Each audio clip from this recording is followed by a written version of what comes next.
Personally, I think that they're some of the better people this campus has to offer because of the standards that their sorority or fraternity puts on them. The fraternities and sororities? I'm not really interested in them. Like, I don't really see much appeal to them. Like, it's nice to be in communities, but there's other communities I'm more interested in. I don't think they're different. I think that's like the stereotypical type of what everybody is supposed to think that frats are really like. But I mean, of course, you know, you actually experiencing and seeing what they do, of course, they're not like that. But of course, every sorority has their moments like that, because who doesn't like to party, right? I don't quite think it's what's in movies, because that's a big thing that they fight here, is that it's not that stigma, that they're really big on philanthropy and everything. I haven't quite had the experience of being in a sorority or anything.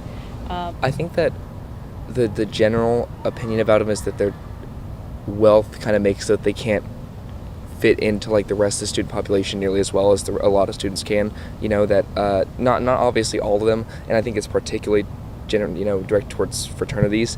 But I think the idea is that because of like the amount of money and the amount of like kind of seclusion they have from the rest of the community and the rest of campus, that they're kind of their own community beside it. You know what I mean? That's why they have a lot of problems, like, you know, where you have sexual assault and you have problems, you know, communicating with these different Greek organizations. That's part of the reason. That's part of the reason why their perception is like that, is because they are so segmented from the rest of the school. I have two fraternity brothers that live with me. So all I picture is partying and drinking and keg stands, just bros kind of. I know they're really good for your career. They help you with things like that. As for sororities, I'm not totally sure it's the same. I think that one's less hazing and more like a sisterhood, like they're like grouped up and it's better. I'd kind of say it's like a way to get connections and to further your career, because you're around people, you get to meet new people in broad different areas in their majors. And so it allows you to get those connections later in life. Like, hey, I used to be in a fraternity with this person. Hey, can you give me a connection inside of this company? You know, so that's why I see it. I don't really know what a sorority or fraternity really does. All I know is that you pay extra money to live somewhere, and then you have to follow certain rules. And the only plus side is you get to go to certain events. That's about it. I think that it's basically a way to give back to your community, but like doing it in a sense of a family. I mean, it is time consuming, I think, and I think it is a lot of money, and it's something that I would consider, but I don't think I would actually go through, just because I don't know much about it. Yeah, I think that's pretty much what it's about. I do know a lot of people that are in that, and I think they really like it.